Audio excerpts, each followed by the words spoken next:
I'm Phil. I'm Nilden. I'm Raz. I'm up Busty's ass. I'm Brandon. Slide jobs by the dozen out here. Hello, this is Thomas. Here. Pisser. I'm John. Sit down the back straightaway for the final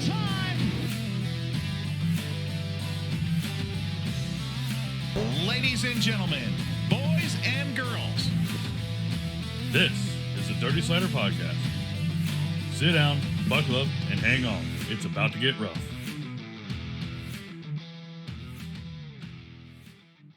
What's up, Slider Nation? Welcome to Herbie the Love Bug, episode 53. Yes, 53 was one of my numbers, and that is the reason it was my number, was from Herbie the Love Bug. Red, white, blue paint job on the go-kart, and it looked awesome. We got some great things coming to you this week. We got some championships to talk to. We have some championships that are not going to happen. I'm calling it right now. And we have some things from around the world, like McLaren taking each other out on turn one, lap one.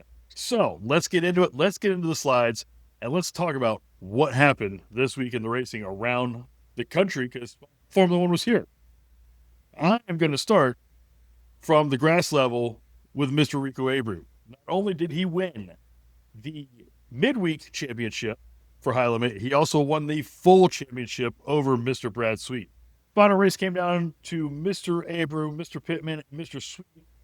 Those top three guys going for it lap after lap till about 5 to go when lap traffic got in the way, and then Rico was finally able to stretch it out. Before that, Abreu and Pittman were neck and neck, maybe maximum 4 cars between them, with Pittman able to put some slides in there, get his nose up a couple times to take the lead, and Abreu pull around him. Lap traffic got involved. A couple guys, Abreu was having trouble getting around, brought Sweet into the picture for about 5 laps, but my boy Abreu took it all the way to the big house, got the championship, got the win, and finished out his high limit season as a championship winning driver and car owner. Because as we've talked about before, next year, Mr. Abreu is teaming up with Mr. Smoke Tony Stewart and will be driving his car. So I think he's still going to be the number 24, but it would be teamed up with Smoke and his crew. Abreu's taking his crew chief as far as I know, and no reason they shouldn't have a winning team with a group that set up too. Chester, I don't know. Haven't got those details yet that I've seen, but I look forward to it. Coming back to the high limits with the championship, with the midweek championship, all the steam on his side. I look for big things to come out of Rico next year. But the man that came in second had something else to say. So what was that, Mr. Thomas? What did Mr. Sweet have to say? Well, before we jump into that, let's talk a little bit about Rico. Danny Wagner has confirmed that he is going back to Tony Stewart Racing to be Rico's crew chief. So that's a full circle for him. We talked about that on a previous podcast. But I mean, tip of the cap, Rico is a monster in a winged 410 sprint car. That's all there is to it. Yep. Yeah, they Sam Laporta asked him after the race. They said, "What's next for Rico? What adventures may come out of this?" And Rico said, "I'm just staying where I'm at. This is my bread and butter. This is where I'm meant to be. This is where I'm going to stay." I think he might have hinted at something on Facebook today. He said he's driving home. Well, he stopped off and took a picture with one big, tall, golden guy in Tulsa. So, I think Who gonna be trying for a driller? I think he might be coming back to Chili Bowl. I really hope so. He's a fun guy to have around. I really hope that happens. Does he got? Oh, for does sure. He got 1 or 2? I think one. Just one. One driller. One driller. And he credits that driller Chili Bowl championship with really jump starting his career. He thinks that really put him on the map. So I think that's really cool. Like I said, I really, really hope he does go back. I'm pretty sure that Keith Kunz will find a seat for one Rico Abreu if he just says, I want to run Chili Bowl. Yeah. And he won one before Larson did, and I think Larson made a comment on that. Like, it bugged him that Rico had won one and he hadn't yet. And then when Kyle Larson finally won his, Rico's got 2? No. 2. 2015, 2016 Chili Bowl winner. Okay. I would stand corrected. I'm sure according to Dr. Google's. I'm sure somebody in the comments would have corrected me anyway. That seems to be the theme lately. And then, but then, so Larson, I think when Larson won his driller, he said he had won a championship and all kinds of stuff, and he was like, "This is the biggest victory that I have ever had in my racing career." He got some hot water with NASCAR for saying too. Yeah, because he was a NASCAR champion already. He He's said, like, "Oh, really? NASCAR Chili Bowl? Really? Yeah. Guys." and that race is that big, so people forget the prestige of that. But anyway, I don't mean to completely sidetrack it.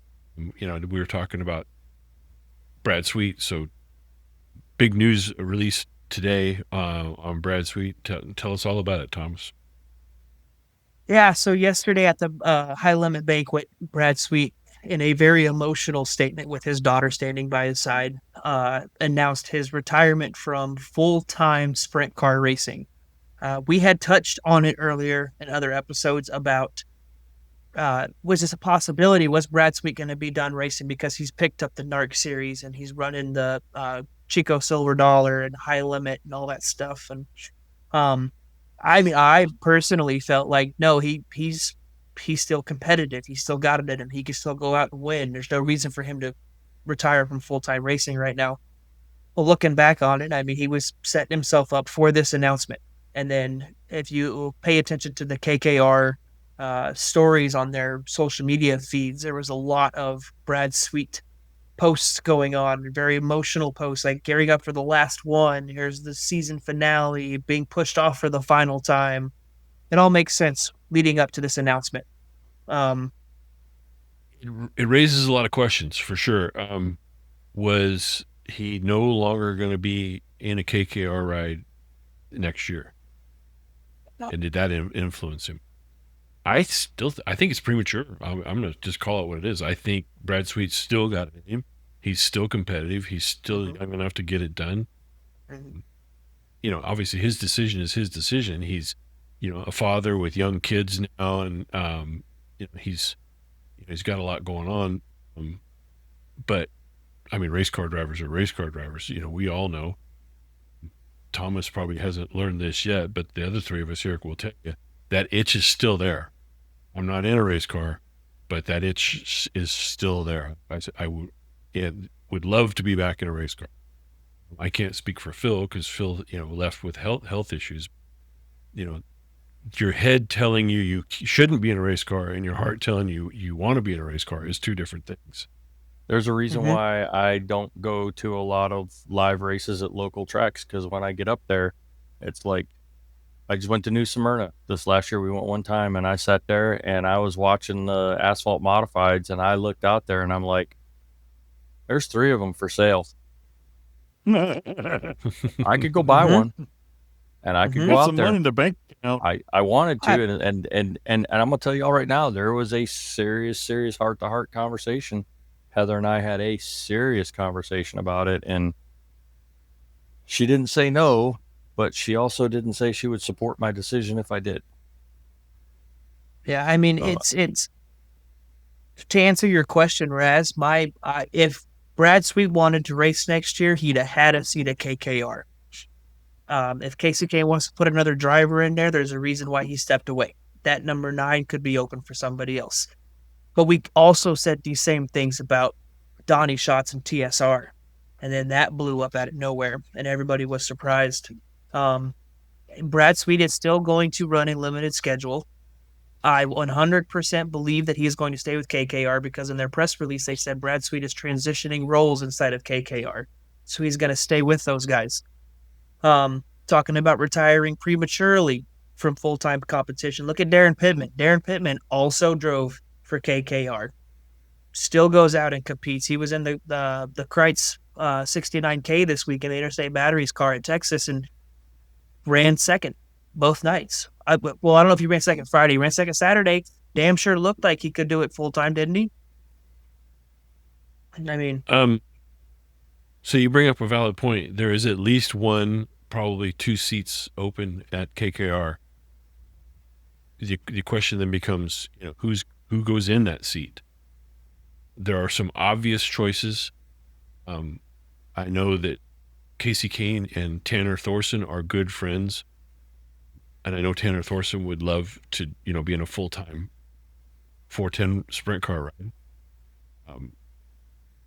The Dason Persley name was thrown out there, although I thought Dason was committed. I went and looked and couldn't find anything. We know it won't be Spencer Baston because Spencer Baston is now committed to Clausen Marshall. I have an opinion on that one if we want to get into it. I thought Baston was with Stenhouse. But yeah, I'm sorry. That's the old timer in me. Clausen Marshall. It used to be Clausen Marshall. It is now Stenhouse Marshall or Marshall Stenhouse. Richard Marshall is the big money behind it. And then, we won't diminish Stenhouse's role. He has some skin in the game, and he also brings a lot of knowledge too. As much as I don't like Ricky, he does know his way around a dirt car. So yeah, thank you for catching it. I'll just say it. I don't think Spencer Basin is a good fit. I don't think he's an elite driver. I see him out of that car before Knoxville. Yeah, possible. I'll take your word for it on that one. I mean, well, sprint car racing is almost akin to sports car racing. You have your helmet bag, and that's it. And you hired and fired as quick as it happens. Yeah. Do a pit change. We've talked about this story on a podcast before. It was a driver we all know was racing his own 410 and somebody else's 360, and he went and raced the 360, came back in the pits, ran his mouth, jumped in his 410 and went back on the track, pulled back in the pits, and the Seat was sitting there. The race hauler was gone, and his seat was sitting on the ground. He turned around and he says, "I think I just got fired." It's like ain't much thinking there, bud. Yeah, you think? I mean, but whoever they just ran out to lunch.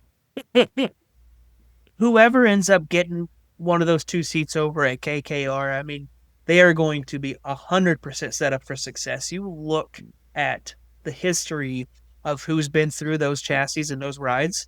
Obviously, Brad Sweet, 6-time in a row national touring champion, 5-time Road Outlaws, and the now last year's high limit champion. Obviously, Casey Kane drove for them. James McFadden, Joey Saldana, Darren Pittman, Cody Dara.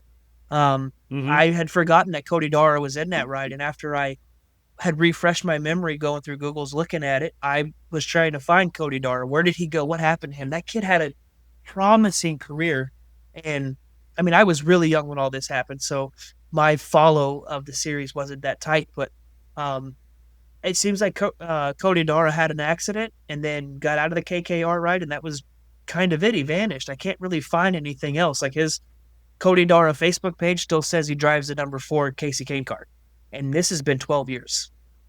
Well, then I think we can read between the lines there. He got hurt. Yeah, that's what I think too. But I can't find anything. So if anybody out there knows the story of Cody Dara, let us know in the comments because I don't know. Like I said, I'd like to see Dazen Persley get in that ride. I think he's very talented, up and coming. Maybe Sunshine, Tyler Courtney. That's one possibility. I think he's pretty set in his ride, though. The one I emotionally would like to see happen is Jade Avedisian. I think Jade Avedisian is a very talented race car driver. Not for a girl, very talented, period. But she seems to be moving her career more towards asphalt. She was it the ARCA race that she was in, or was that Busch where I saw her? Or not Busch, Xfinity. Soon. If Junior can mess it up, the rest of us can. So yeah, I think that's my emotional choice. I'd love to see her in that ride. Who else? Should we throw Caleb's name out there? I don't think it'll happen. I mean, I'd love to see him in it. I think he can go a lot of places with the right equipment under him and the right backing. I do too. And I think he's a very talented race car driver, and he's that old philosophy. Would you rather, hold back a lion or try to push forward a lamb? He is no lamb. He is a lion for sure.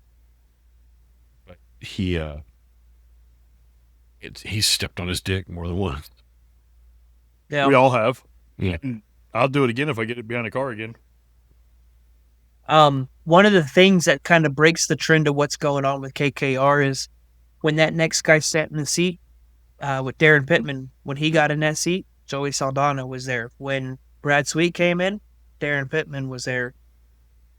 Brad Sweet's not going to be there full time. He's still going to be, it appears he's still going to be with the team in some capacity. But whatever junior driver jumps into that seat may not have that same kind of mentorship as what Brad Sweet had or Pittman and all those guys had when they came up.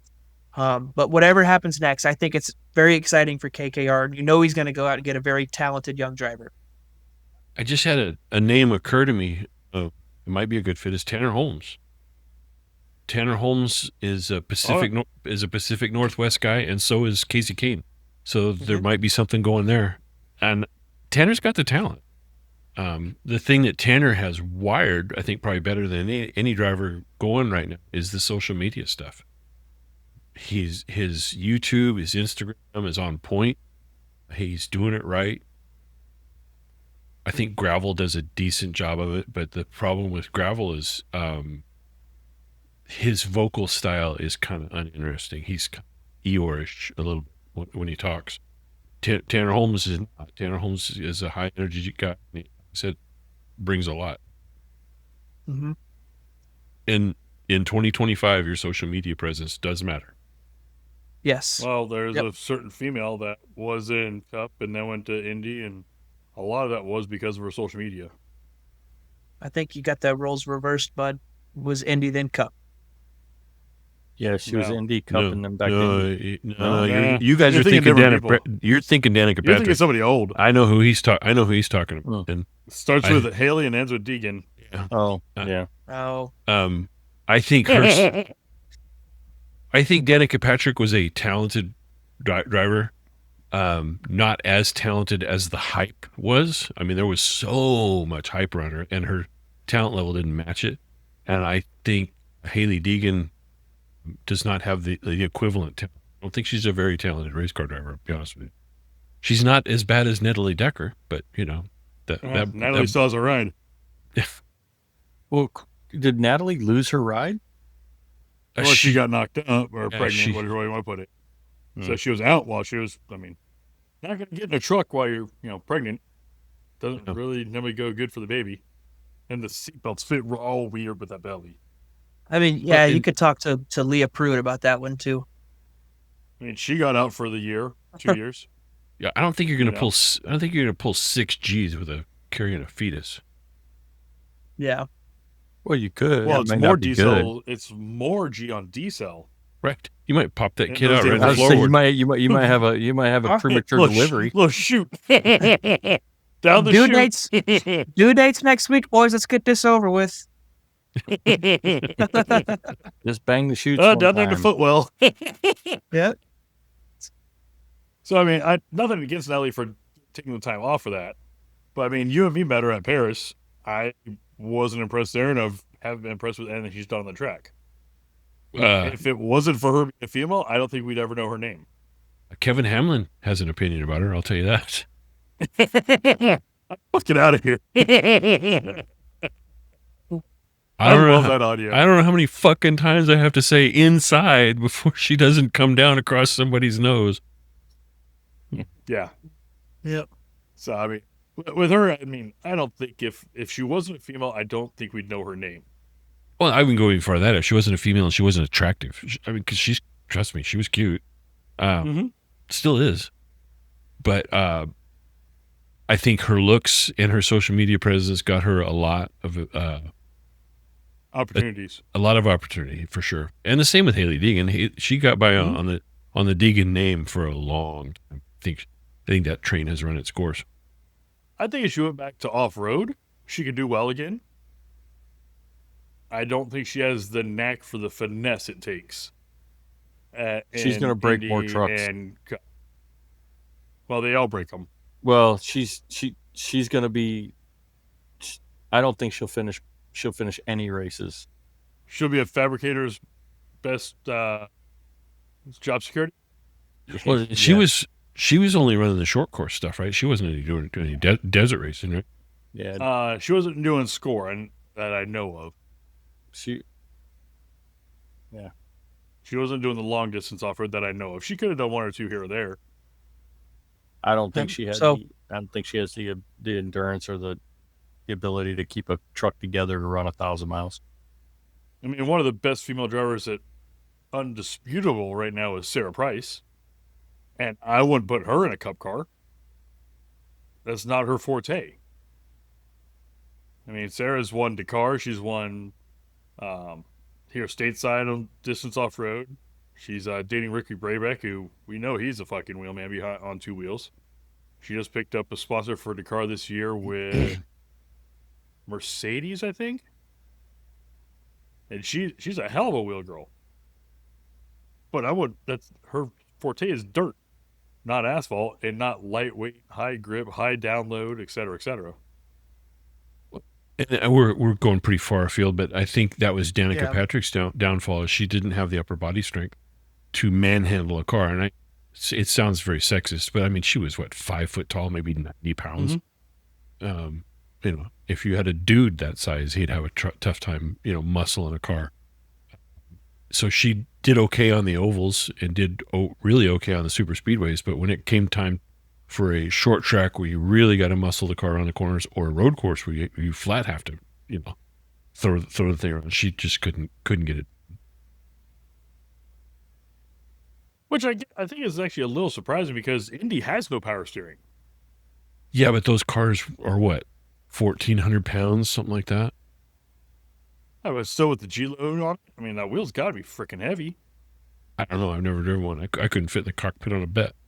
Well, Well, I mean, give me a big enough hammer. Or You break can- your legs. you could take a driver from any genre of racing and put them in a different genre of racing. Maybe they just don't fit. And let's be real. I mean, Danica didn't fit. Natalie doesn't fit, and they're trying to wedge themselves in there. And go back to, okay, we were talking about Rico earlier. Rico's like, no, man, I'm good with sprint cars. This is where my bread and butter is. I'm gonna stay here, and there's nothing wrong with that. I mean, He had his shot. he did. Well, he was in trucks for a little he bit. did well. But they all had to be custom modified for him. And that was his downfall. That was his downfall. The fact that literally nobody on the crew could get in the truck and move it. And Nobody could shake it down. Nobody could drive it around the parking lot. Nothing. so it became an obstacle. And this is a little bit behind the scenes knowledge, is the fact that literally nobody could move the truck but him. So, it became a pain in the ass for the team, and taking nothing away from him. He did well in a few races and had some decent sponsorship. So, it just was not a good fit for him. And I think he had a hard time getting a feel for the trucks, for sure. And he's more comfortable in dirt. He knows he's a one-trick pony, but he's pretty damn good at that trick. And there's nothing wrong with that. And No, nothing So- wrong with it at all. A guy So named now that Steve we've- Kinzer had the same problem. Yeah. Mhm. and so Steve Kinzer did not I mean- do well in NASCAR at all. Or IndyCar. He tried Right. IndyCar too. Right. now that we've kind of gone full circle, congratulations to Rico again. Bright futures possibly. Bright futures possibly. I'm down here in the ahead grass for, with you, buddy. for KKR. Well, I am truly intrigued and excited to see what comes out of KKR. I've been a lifelong Casey Kane fan since I can remember. So I support his dirt team. I've always supported his driver, so I'm excited to see what happens there. But let's move on, Raz. What's the next thing we got? Well, we're going to sound like we're bashing, but it seems, I think it needs addressing. There was a post put out yesterday about Hidden Valley Speedway, and I'll throw it up on screen here. There was some controversy in one of the main events. The I'll read through this real quick. Attention all fellow drivers, this post is in regard to Hidden Valley Speedway in Clearfield, Pennsylvania. I'm not one to publicly criticize a venue, except that's what you're doing. You are publicly criticizing a venue. Especially smaller tracks like Hidden Valley, since I fully understand the hard work it takes to keep them open and thriving. Enjoy having different places to race, but last night's finish was simply unacceptable, and the racing community deserves to be aware. With only a few laps left in the feature, a car spun out from the back of the field. The leader, who was entering the same turn behind said car, then spun, trying to avoid the incident, ended up facing the wrong direction, sitting that way for nearly 2 full caution laps. When lining back up for the restart, the leader was told to resume his spot at the head of the field because, quote, the caution wasn't for him, unquote. In every track I've ever raced, including with major series like Lucas Oil Late Model Dirt Series and the World Outlaws, the standard rules along the lines of, after full course caution, all cars involved in the incident or stopped on the track must restart at the tail of the field.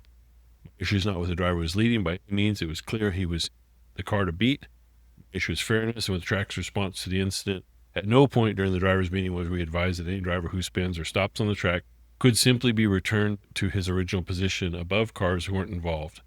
Then he kind of gets into, when we spoke with staff involved, there was, differing opinions and a bunch of stuff. I really don't want. This is the interesting part to me. He edits to add, it's worth noting that the driver who was officially charged with the caution commented below, clarifying that he didn't actually spin out. The leader made contact with him and spun on his own. That makes the situation appear even more like a case of favoritism and likely explains some of the unprofessional responses received from track staff afterwards. Again, this has absolutely nothing to do with the winning driver. He earned his position and drove a great race. The issue lies solely with how the track handled the call and the lack of transparency in their process. So this is a response now from the track. This is a comment in reply to the Colton Flinner statement. First, I won't belittle or ever bash a driver for questioning a call, but then you know what's coming next. But when said driver makes a comment that is not factual, I must respond. First, as a policy matter, the said rule at Hidden Valley has been in place for 25 plus years that if a car, no matter what class, spins out and the car or cars are caught up in the causation, the car goes to the rear and remaining cars involved get their spot back. As far as track workers making comments, unfortunately, that's the world we live in, and several of them are new, and I can guarantee you they've never looked at the rule book to see what the policy is pertaining to track rules. Now let's talk about Mr. Flinner's statement about the chaotic scoring tower. Yes, there's racing going on, they're trying to score the racing, and I come into the tower with 2 racers and take away their focus, and the scorers tried to give them a quick answer that wasn't to their liking, and they weren't happy, but stated if it was in the rule book, they would be okay with the results. I will be posting where it states in our rule book the listed rule later today. So, a couple comments. If you, as a leader, into a lapper and then spin yourself out, well, you deserve to go to the back of the pack. Just plain and simple. The other thing is, if you had the rule book handy, why didn't you post it then? So you're automatic, whether you are up to shenanigans or not, it opens up possibility that there are going to be shenanigans that you're going to go ahead and write the rule and then post it, because the contention is that nobody could find the rules anywhere. There's not on the website. They didn't have a copy of the rule book at the track, the whole 9 yards. So in my opinion, and you know me, I'm never one to shy away from opinion, I think it's a bullshit call. I think I should have been put to the back. Well, my thing is, you're going into the scoring tower while they're scoring a race. That's not the time to do it. Nope. 100%. You got a problem with the Number scoring. one. Guess what? You get to wait till the end of the night. Or a red flag or something like that, when they deem it's okay. Let's go see what happened. I have been at tracks where if there are timing races, tower, I've been at tracks where if you go in their timing tower during the race, you're done. You're DQ'd. Yeah. You're no matter, you're DQ'd for the night. Well, no, what I said, Thomas, was when they deem it okay. Not when you deem it okay, when the track deems it okay. So an extended red because the ambulance is dealing with somebody in the pits. Something like that. All right, let's figure this out. What's going on? I'd kind of like the rule, if you go in the timing tower, DQ'd, see you later. There's no reason for you to go there. Yep. If you want to talk with the race director after the races, the race director should, and most tracks we've been to, Verona for sure, the race director makes himself available after the races, and you can come talk to him. Now, if you want to come yell at him, it's going to be a short conversation. Yes, it Yep. is. Mm-hmm. Yep. And you get the forfeit funds, in my opinion. Yep. Now here's my argument to the whole thing. Okay. In the original statement, he said lap car spun, leader spun to miss him. And then in the rhetorical comment, he said, I didn't spin, but I got tagged, the leader spun. If I'm out there running and I spin, the last thing I want to do, me as a race car driver, ego, whatever you want to call it, is, well, I didn't fuck up. I didn't spin the car. I got hit. That's the nature of it. You find something, or you try to find something to blame. Oh, I didn't spin the car, and I went in the corner and something wasn't right. The tires felt weird, and the car just lost grip. It's never I overdrove the car or I fucked up or any of that kind of stuff. The talent tank ran dry. Tank ran dry. So, I mean, have any of you boys watched a video on this? Because I haven't watched a video on it. Yeah. I can't I tell you haven't what seen happened. anything posted at all. No, I can't tell you what happened. This just came up right before we just started recording, so we haven't done a whole lot of Right. research on it. But I will say this: if the leader made contact, it's a bullshit call. If the leader did not make contact and spun, came to a full stop on the track, you're part of the yellow. I'll tell you But what I'm used it to. depends. track and has- it's That's way- our opinion. what- But if that's so their what- opinion, the way they do is if you're not involved, you get your spot. Okay. If it's been that way for 25 years, whether it's your first time on the track or not, they've had it for 25 years. You don't get to come in and change their rules to what you're Right. used to. the rules that I'm used to seeing is if you are involved in the caution, whether you caused the caution or you spun out to avoid the caution, it doesn't matter. If you are involved in any sort of way, you go to the back. Now, one or two cars get together, one car, whatever it is, somebody will be charged with the caution, but other folks can be involved in the caution. Mhm. So Well, you in that scenario, leader was involved in the caution, therefore sent to the back. Well, I mean, If you're on a track that runs those rules, Weber Valley says they don't run that rule package. Hidden Valley. Hidden Valley, you know, Weber Valley is the AI track. Yeah, close It's enough. fucking hilarious. though. Sounds about the Oh, same one. funny. we've raced a track. We've raced a track where they came out for 1 or 2 years with the if you stop, you're involved, you go to the back of the pack. Mhm. And you guys remember how many times did the caution come out, or instead of stopping to avoid, you would power through and you might clip somebody and you push through, and now you're there's goods and bads to both sides. But Yeah, again, then everybody becomes a monster truck driver. They're driving over and through wrecks to keep going, so they didn't come to a stop. Yep. You know, I mean, yeah, the first offender committed the caution, and then other drivers are involved. So, do you know the difference between commitment and involvement? pig and Divorce the chicken. papers? Pig and the chicken. In your basic breakfast, the chicken is involved, the pig's committed. Well, you guys That's one way to put remember. it. You guys remember one track we raced at that they threw that rule away when a situation happened and all but one car stopped because there was a big wreck, and Mhm. all but one car stopped, and people were like, "Well, how are you going to score this one, folks? We're 6 laps in. You're not going to restart it. You're 6 laps in, and the track was blocked. Everybody had to stop, so we're all involved. What'd you do? One car kept going. What do you do?" He's the That's leader. a problem. Well- The problem with if you stop, you're involved is sometimes stopping is the better discretion move. You're not involved. You're avoiding. Well, if we go back to last week's episode where I'm king of the world and it's my track, if I was king of the world and it was my track, my rule would be if you're involved by contact, Yes. then you go to the back.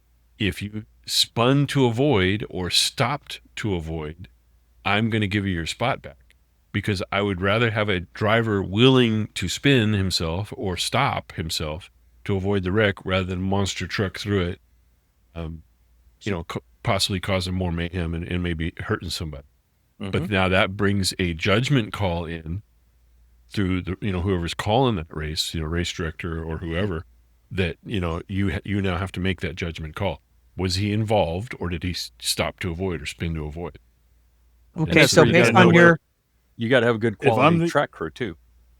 If I'm the king, this is a judgment call. The way it goes on the track is the way it is, period. There's no reverse. There's no come back at it later. We can talk about how I may have messed up, but guess what? The call's a call. Done. It's not getting changed. but in your I'm not perfect, but I can be better. in your contact rule, first and second get together and spin out. Third place comes to a stop to avoid them. Fourth place doesn't see it coming on and crashes into a third place car. What's your So- rule? Okay, I'm king of the world. I'm making a judgment call. First and second go to the back. Fourth goes to the back. Third takes the lead. Because he did the third place did the right thing. If some idiot behind him runs into the back of him, well, that's not his fault. It's not iRacing's fault. But I mean, yeah, you're right, Thomas. That does open up a whole can of worms because by my definition, if you're involved via contact, well, the third place guy was involved via contact. Now, granted, it was contact from behind, but again, sometimes you got to make the hard call. You have to go, hey, this is what I see it, and I think this is the fair way to go. If you disagree, fine, go buy your own track. There's one Yeah. for sale. I've seen it on Facebook. Couldn't tell you the There's name more of than it. one. Yeah. I'm pretty Yeah, sure. Pretty sure just about every racetrack on the planet is for sale in some aspect. Well, truth Except be for told, Eldora. truth be told, there is no right answer, and there is no one black and white answer, because it's a judgment call every time. A guy stops, and then it's gonna be like, oh, he made contact, just like the lapper said. Oh, the leader spun me, and the way it was written was the guy spun on his own, and the leader spun to miss him. There's gonna be every angle. You have 10 people see something, they're gonna have 10 different explanations for it. So everything is a judgment call. Well, and the worst thing about this scenario, and welcome to 2025, because this is how it is Sunday, someone's going to post up on Facebook their opinion on how that racetrack should be run and how the track got it wrong. You know, you might want to reconsider racing there. You know, they're corrupt and they play favorites and this and that. Every time a call doesn't go my way, I'm going to get on Facebook and say, you know what? They play favorites. They screwed me. And that is just how it goes. And I don't have a solution to that, but it's an unfortunate part of the social media world and how racers handle things now. It And I don't know about you absolutely. guys. Whether it's black and white or it's a judgment call, the black and white is if you stop, you're done. Well, if 7 cars pile up and block from the wall down to the infield tire, you don't have a choice but to stop. I mean, you're gonna get fucked. But if it's a judgment call, well, now somebody's decision makes it. So yeah, Well, And every decision is corrupt, and every track director has his favorite driver that always gets the favored calls, and that's true of every track on the continent of North America. We're not gonna put his name out there, but a race director from a track we raced at, we had a conversation with him, and you were standing there, and the race director come up and said, "I'm a Phil Confer fan, except for Saturday nights." Yeah, I am a Well, I fan don't of know Phil about you Confer, guys. except for Saturday nights. But have you ever seen a racer post, I won that race because of favoritism? No, no, that's never happened. but they've all lost it. And You'll lose them 100 times because of favoritism, but you What never is won it? one How because one. to run the racetrack by everybody on the internet? Yeah. Phil and I and Neilden have a unique perspective on this because we were in a situation where I was the track official over the class that Phil was racing in, and we were friends.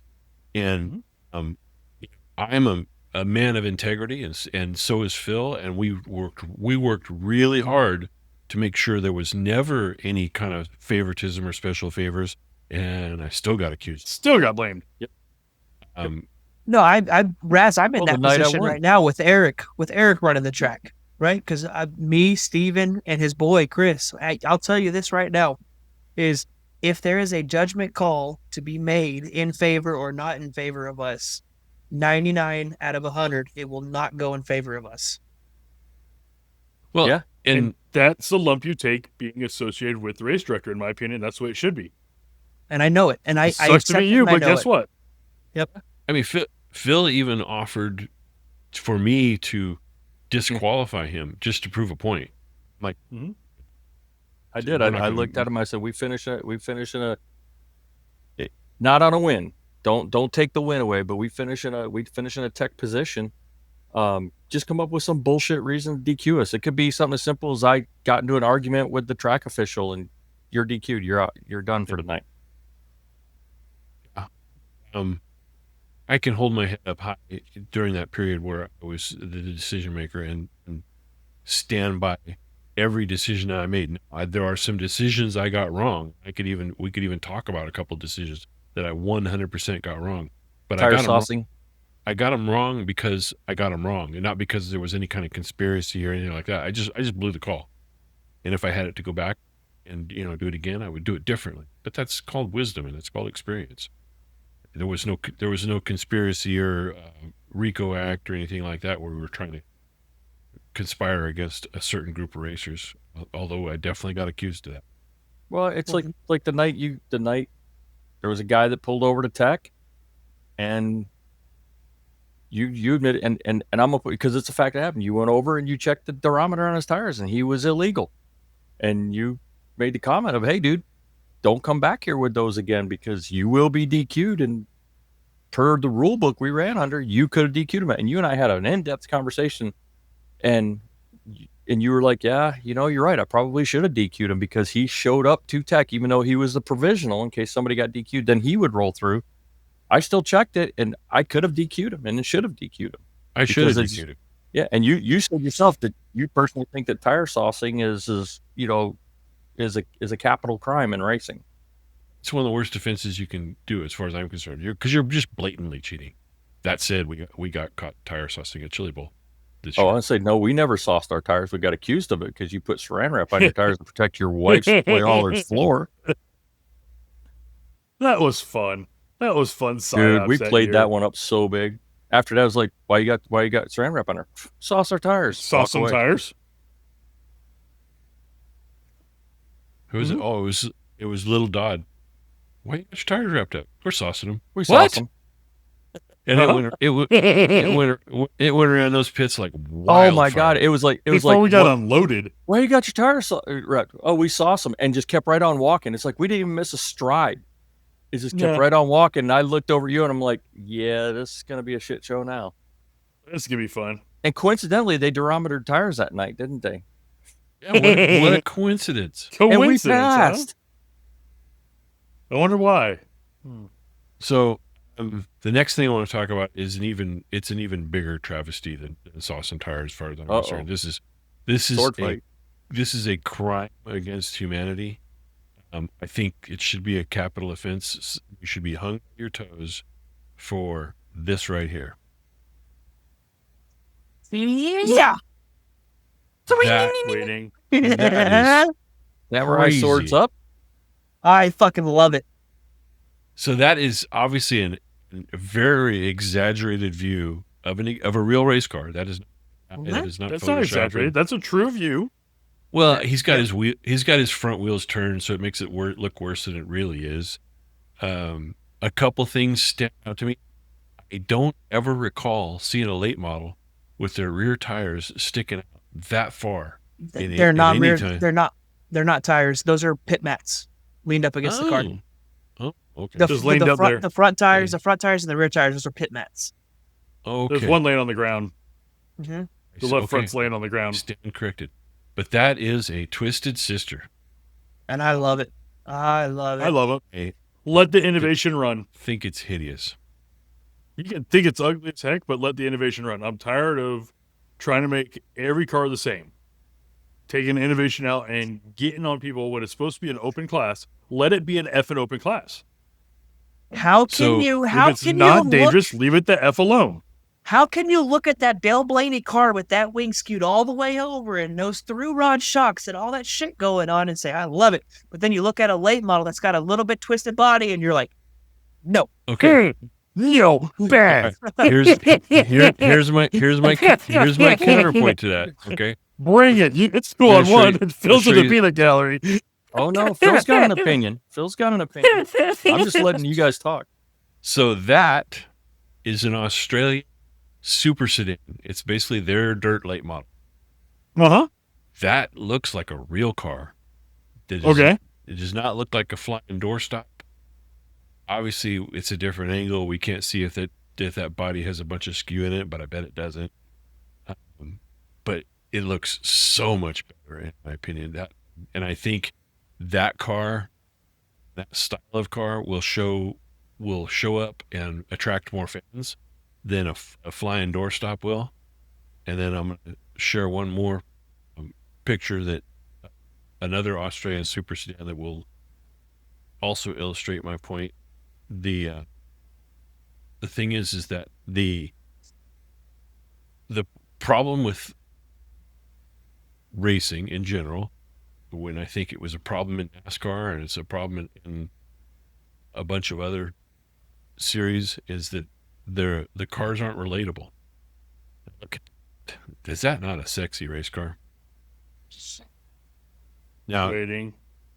Looks like it's its own class. okay, but what kind of car is that? What's that body of? It's a Grand Prix. Plastic. It's a Pontiac Grand Prix. It's clearly recognizable as a Pontiac Grand Prix. No. I don't disagree with you, but I mean, what the hell does a sprint car look like? Sprint car looks like a sprint car. That's not the Sprint point. car's not supposed to be And designed after a stock And car. a dirt late Okay. model looks like a dirt late model. It's not Okay. the stock car class. But it's a dirt late model stock car. That is what that class is. You show stock Where car you is called find- pure stock. Where you find stock car in that, I don't know. And the dirt late model stock car class. Guarantee it's listed in the rule as a stock car. I've scoured the Lucas Oil late model rules. If you go back to where dirt late models started, they look like cars. If you look at early Scott Bloomquist cars, early Bill Fry cars, early Bob McCready cars, they looked like race cars. They were a stock appearing body. And now they got to the point where they became flying doorstops, but they were symmetrical flying doorstops. Then And NASCAR should be racing 4 cylinders then. You're not wrong. I get where you're going with that, but there are V8s exist in 2025 in production cars. And rear-wheel drive V8s exist in production cars. Who still has them? Who still has them?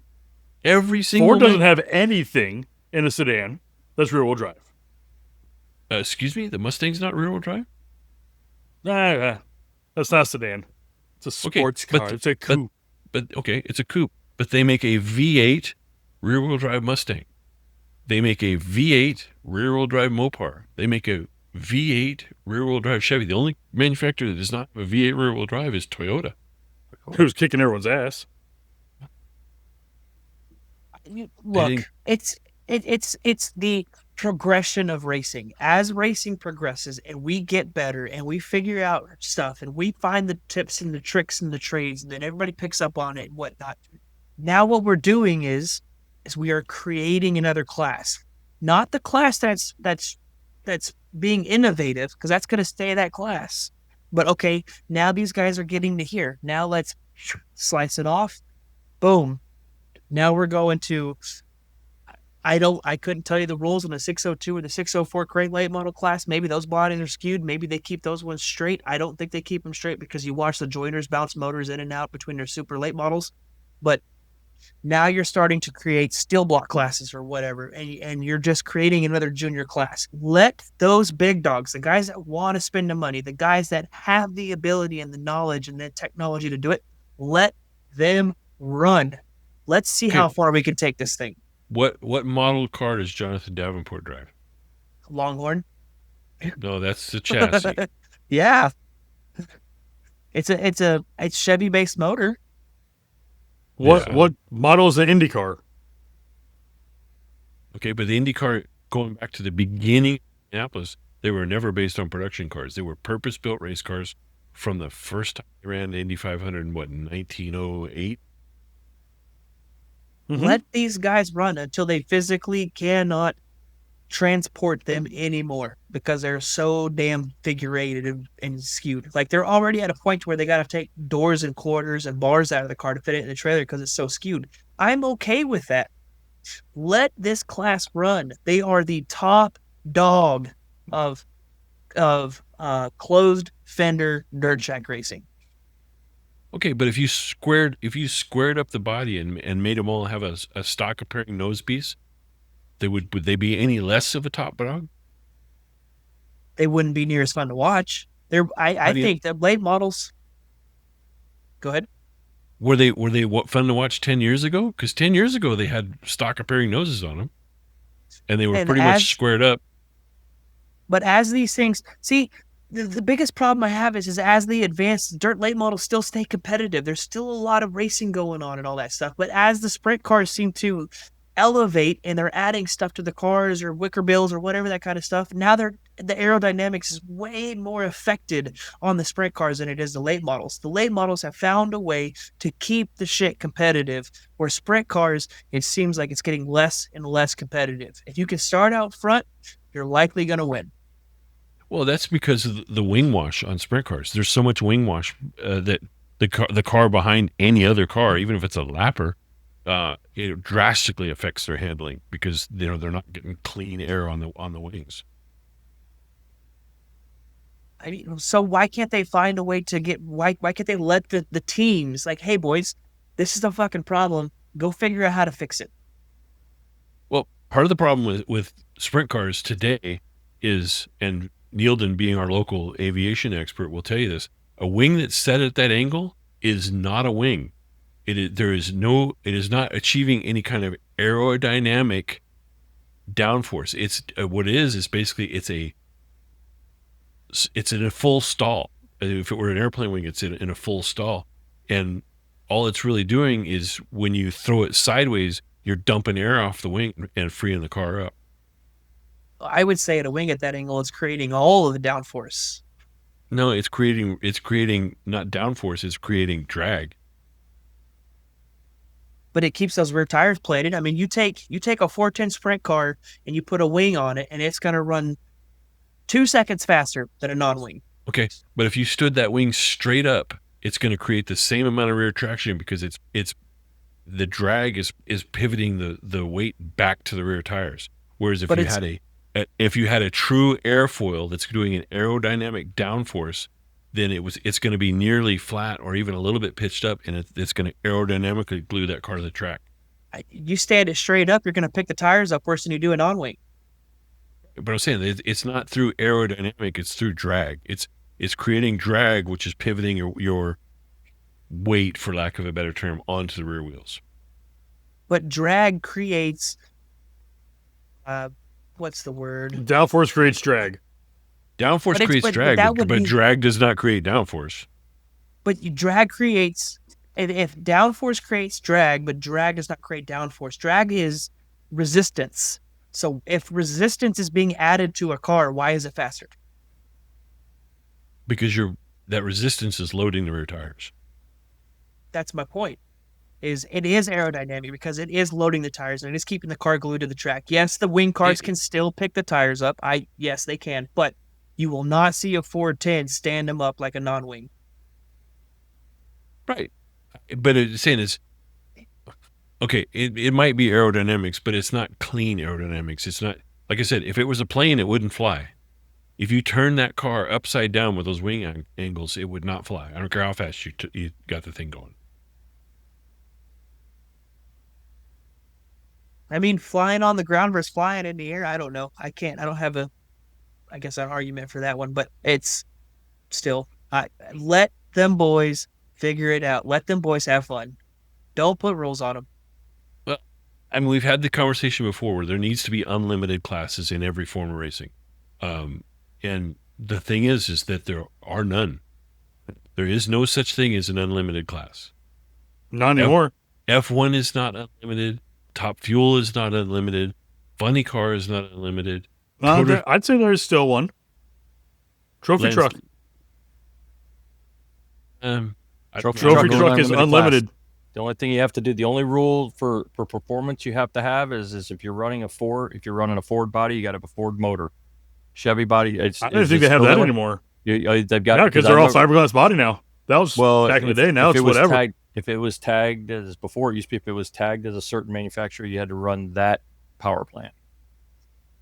Yeah, I think that's an unlimited class. Body doesn't have to match the only anymore. thing they tech in the unlimited class trophy truck is safety. That is it. And, I mean, you can't even say motor placement because they're mid-engine, most of them now. But I mean, The motor's behind the driver. the rules in dirt late model are definitely not. They're not open anymore. They should be. They're not there for cost savings. I mean, a dirt late model is a $200,000 car nowadays. Oh, yeah. They're definitely not there to save money. But I think let them run. Put safety regulations on them and let them run. Give them a cubic inch. Okay, cool. You want to keep them all in the same ballpark, give them the minimalist of rules. Safety, number one, 100%. They don't have a cubic inch rule, Neil, because I'm saying if you wanted to. No, so their engine rule that they have is it must be a true single cam overhead valve style motor. That's it. Run 10,000 cubic inches if you want. What's limiting them on horsepower is their ability to grip the track. I hate to correct you, but single overhead cam motor is not legal. It has to be a push rod motor. He said overhead valve. Rod. Oh, overhead valve? I thought he said overhead cam. Yeah. Sorry. Single cam overhead valve. Single cam overhead valve motor. Yeah, that's what he said. Single cam overhead valve, but there's no cubic inch limit on them. Well, we're just going to have to agree to disagree. But I want to go back to a picture I just showed and start another conversation about. All right, come on. Let's get Phil fired up. Oh, Phil had an opinion on that other one, but I was waiting for those two to get done. Oh, come on. Oh, no. Come on. It'll never be done. Lay it on me, Phil. Well, Sorry. hear it in there. You ain't going to get a word in. This is going to be controversial, but especially Like the other three of us weren't? No, especially with Raz. If it's an unlimited class and if the car is by the rules, whatever they've done for the rules, then I don't have a problem with it. Aesthetically, do I think they're a good-looking car? No, I don't. I don't think they're a good-looking car. That is me personally. But they built a set of rules. If they're within the rules and they're legal, run it. That's where I stand on it. I never chased a race car on the track because it looked like the one driving down the road next to me. No, I chased it because that some bitch looked fast. That looked cool. Look at he got numbers and everything. They even took the glass out. I chase pure stocks on a trailer to a track because I was like, oh, that's cool. When I saw the wedge body cars, I was like, I've never been a fan of the wedge body cars, honestly. When I towed my dwarf car on an open trailer, I could not ever stop anywhere without attracting a crowd. Mm-hmm. No, we've had this conversation before. I think open trailers are the best thing for the race, for the sport. Closed trailers are the worst. But we have so many fucking thieves in life that don't get proper punishments. Yeah, I understand. I understand why people run an enclosed trailer, but I tell you again, back to me being king of the world. And if it's my track, if you showed up at my track with an open trailer, I'd give you half off on your pit pass. I mean, I can see that. One of our very own, Brandon Jacina, the only reason he found Verona Speedway when he was here was because he saw a modified on an open trailer and chased it. Followed it up to Verona. So going back to a picture I just shared, I'm going to share this one again. Show it again. So this is obviously Oh, good God, that's hideous. So boring. Fuck you. So here's the scary thing. So big. Where's the window net? They race towards the wall. Driver side to the wall. As I said before on that one, I was like, oh, please right door me. Please right door me. Put me other side into the wall. Yeah, hook me. Hook me all the way around. But you gotta remember, these Australians are the same ones that build those battle tanks to race. And they have the knockout derbies where they'll just take a car and just cream it wide open into the car. I would like to point out that you are showing us a picture of an Australian car running American Racer tires. And I'll be honest with you, I thought that the Australian they turned right instead of left. Nope. No, they run the same I still direction. turn left. Oh, okay. Yep. That's New Zealand. That car, but I want to point out that car is physically smaller than an American dirt late model. Mm-hmm. It's a shorter wheelbase because those are the same size tires, and they look like monster truck tires on that thing. Yeah, I mean, don't get me wrong. I like the look of them. I like the style of them. But I don't think there's, one size fits all. We need a class that lets the innovation run. Or at least leaves room for it. Okay, but if by your logic, then that means if it's an unlimited class, then it should be an unlimited class like trophy truck, where all you're going to tech is safety, which means you can run an overhead cam motor, you could run a turbo motor or a supercharged motor if you want, because you can do that. You can do that in trophy truck. If you're dumb enough to run a turbo in the desert, they'll let you. Mm-hmm. Well, they've been the doing Honda's it. actually doing really good. They've been doing it and they're working. The twin turbo Honda. Yeah, until they suck in some dirt. See, They've been running them for the a Honda long time. Ridgeline is winning this year in class. Yeah, they've been running them for a while and they've got it figured out. They're not killing them in the dirt. Not as often. My initial thought would say that wouldn't work, but you damn well know there's somebody out there that can make that shit work. Well, I mean, look, that's what Indy used to be. Because you had 5 different types of motors. You had diesels win the pole. Mm-hmm. And turbos is this big. Mm-hmm. Yeah. Yep. Well, our contention when we were bench racing out at the nursery was that a great Class 1 car would have been a Honda K-Series motor with a turbo. And, they're Lightweight. And those guys are putting out 1,000 horsepower that it's set up, and it's reliable as an anvil. And it's inexpensive compared to what the other motors. No, Gibbs. A JD1. 1,200 horsepower now, JD1. Mm-hmm. Yeah, so basically, make a Class 10 off-road car that was not Class 10 legal and run it in Class 1. Mm-hmm. I think it'd be cool. I'm all about outside the box. Yeah. Well, they got side-by-sides running for the championship now. Overall championship? So, They're running faster than spec. Well, You had something, insane what they're doing. Thomas? is it time to sheathe the sword? Are we over it? yes. Yes, you two Okay. have beat that horse, sliced that horse. I mean, I just want to finish on this note. You're wrong. Wow. I think you've lost this. Hey, all of our fans out there, comment in the bottom. Let them run or fucking make them pure stocks. No, see, you're going too far. I'm not trying to contend that they're pure stocks. I just want it to look like a real car. And I'll make the same argument about NASCAR Cup. If you took all the graphics off of NASCAR Cup cars, you wouldn't be able to tell what they are. I mean, the 2000s was the last time they had a stock body panel on them, and that was a hood and deck lid, and that was it. There's not a stock body panel on a Cup car. I 100% agree there is not a stock body panel on it. I do think the way they have molded the noses on the car, that if you stood them side by side and stared just at the nose, you'd be able to tell which manufacturer is which. If you took every bit of graphics off that car, including headlights and taillights, and that car went by you at 120 miles an hour, you would not be able to tell me what it was. Okay, not 120 miles an hour, but if you but park maybe them 80. side by side, Okay, but it's not a car show, it's a race. I know what it is. I know what they are. They're race cars. Expensive. they're race cars. Yep. They're race cars. Speaking of outside the box race cars, Yes. I am happy that starting, I believe, next year, I'll be able to find the F1 race every week, unlike my NASCAR races. They're switching over 4 fucking channels.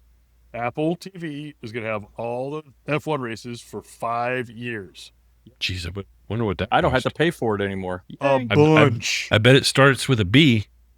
Oh, I'm sure. So are we But you know officially what? I'll off be able the to dirt find now? the damn thing. We're off to I'm waiting for you guys. We've to get been on off there so I topic can- for a while. I'm waiting for you guys because I got something to say about F1. And the sprint Make race lay for models great again. and the sprint race for McLaren. Way to take the gloves off and take each other out. Lap 1, turn 1. Took my thunder. Phil, this is on you. This is all you, Phil. This is yours. You should have got it there dude. quicker, buddy. I I actually want watched to this. point it week. out. You got me wanna hyped point up. This out. I may wanna take my point wife to this Dakota out. next year. If she listens to this podcast and mentions it, I'll take my wife to Texas next year and we will go to Austin, see her friends, and go to the Formula 1 race if she listens to this podcast. I want to point this out that I said in last week's episode. I said, Oh, you called I it. think that because McLaren won the Constructor manufacturers, championship done. they're going to let them take the gloves off. They did it in the sprint race. Mhm. Went into turn 1, lap 1. Oscar drove in Done. there and he tried to cut in. There were 2 cars on the inside. Got picked up, knocked Mhm. over into Lando, and took both out. Now, arguably, That being said, it was not his fault. it was not his fault. However, He put himself in a situation where it happened. exactly. He See, did not it's like need I to push know that what you're hard. going to say, Phil. God It's like I damn. know what you're going to say. Jeez, I've been around Okay. here a couple years. So- On the other so side then- of it, So what Here's happened, my question. Thomas, was the orange cars let- went vroom let- and let the green Phil car talk. went bang. no, I'm done. He can No, speak. no. I'm done. He's taking No, my this is- thunder. It's all gone. Go at it. My question is for Phil because The I only know thing he's I know our anything about. avid. I know he's What's our that, Brad? avid F1 guy. So I saw a stat that I thought was a little concerning for McLaren. Max Verstappen has accumulated as much points in the last 5 rounds as McLaren has together.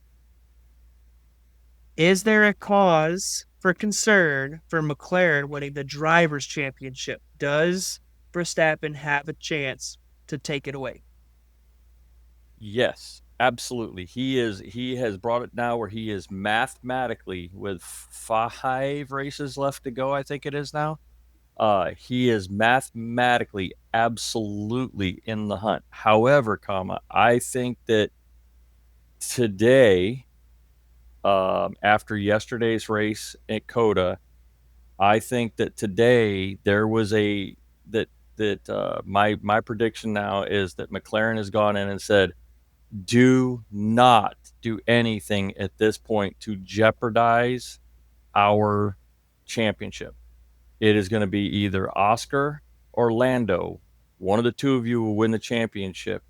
We do not jeopardize that because Oscar, after that first lap melee, Oscar's car was not right. And you could see it in the race. I don't know if you guys got to watch the race or not. Oscar's car was not right. He was, I think he was running 5th or 6th, I think it was. But Lando is now 14 points behind Oscar, and Max is less than 50 points. I think he's like 40 points behind. And with 5 races to go, yes, if McLaren does not play this right, Oscar or Max will be the 2025 champion in F1. So McLaren's Max standpoint is on this 40 is points out of the lead. So McLaren's standpoint on this is you 2 boys can have at it and figure it out between each other as long as you do not jeopardize one of you 2 winning the championship. Well, the only way It they're going to has be able to be do that one is of you 2. they're going to have to. I don't They're think going to you have can to do become that. teammates. Yeah, They're not I don't allowed to think- manipulate the race, but they are allowed to. They are allowed to team orders. They're allowed to have team orders. No, I'm not talking about rules. I don't think you can say, okay, boys, the gloves are off, Oh yeah, but we want to win the championship. They're going to have to say to one of them, hey, look, he's leading. Unless you're in a drastically better situation where you're much faster than him, you're going to support him. and what's going to happen in that? What they're going to do in that? The only way I can see them doing it is they're going to have to get their. They're going to have to get back in sync, and whoever, if Oscar's leading and Lando's in second, and Lando clearly has the pace, much better than Oscar, and Max is in third, they may have to at a convenient spot on the track, order a swap, and then have Oscar or have the guy that's got the slower pace hold up Max and run just fast enough to not let Max get by. But McLaren is in a very tricky spot right now. If they want to win the Drivers' Championship and take it away from Red Bull, they absolutely at this point need to sit down with their two drivers and say, you have to play. To be first and second in the championship, you cannot race each other like you did at Coda in the sprint. Because they lost, Max gained 8 points on there, and they didn't gain any. They got no points, and Max gained 8 free points right there. Oh, for sure. It's go ahead. And we have coded to 2039. Yeah, I think they said 2039. Yeah, Still like that. So gonna be in Texas for a while, boys. I think the next race is Mexico. Is Mexico City the next race? I'm not sure. I don't follow that close. We're running a You little just got long. me hyped up, so I had to watch. Because Phil gets excited about F1. Hey, I'm right there with you this week, man. It was awesome. Yeah, you It were was way good more racing. It was in the States. you were way more excited than Phil. Stole all of Phil's thunder.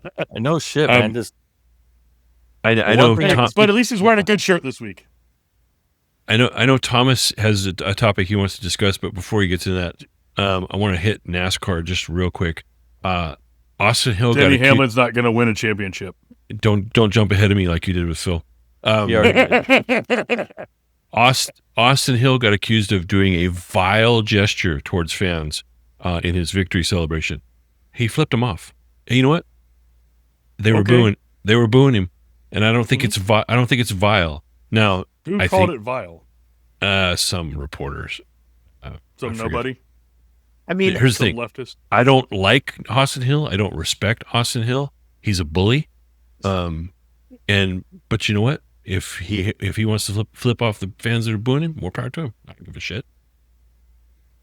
Good Bill. accused versus photo evidence. Oh, there's a photo.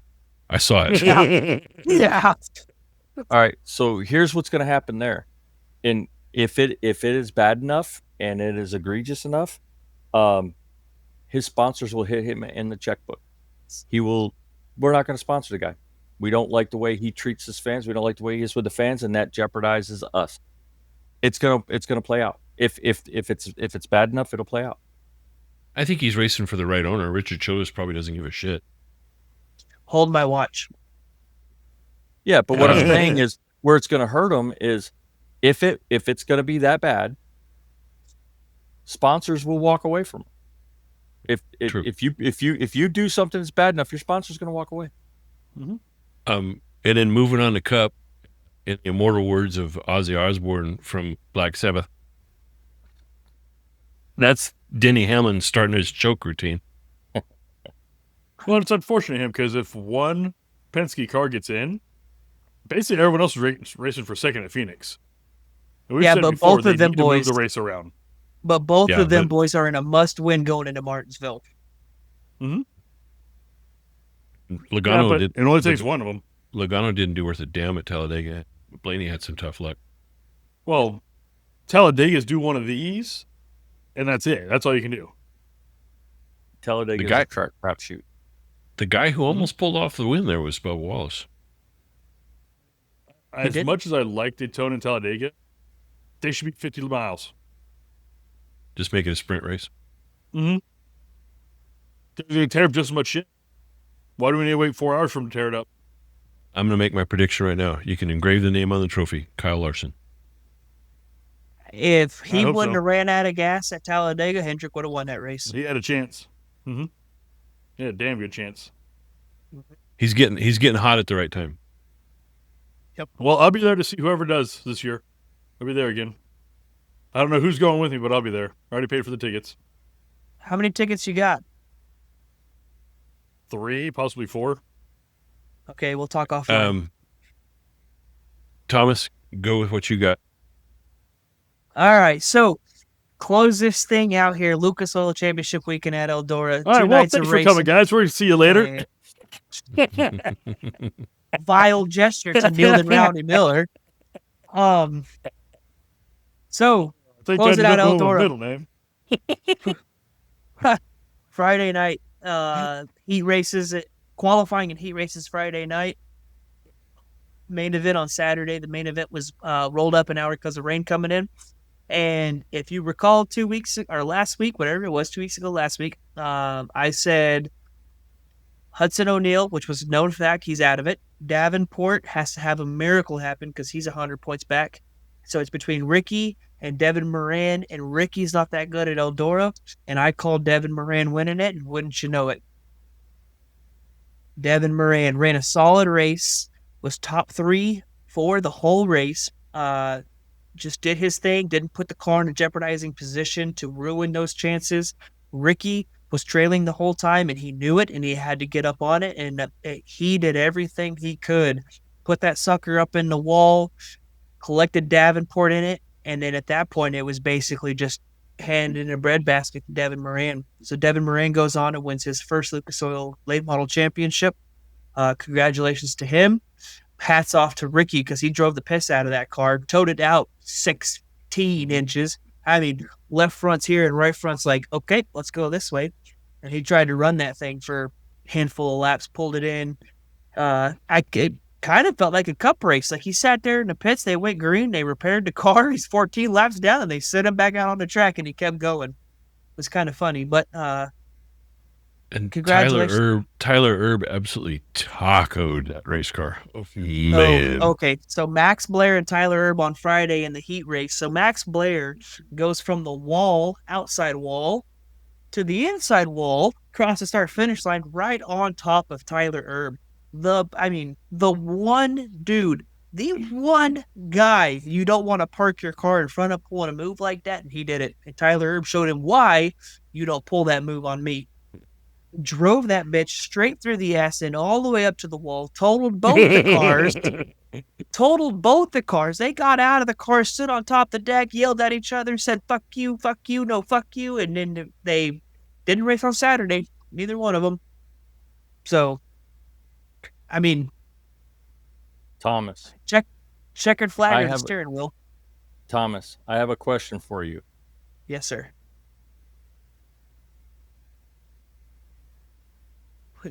You're light. You see it? It's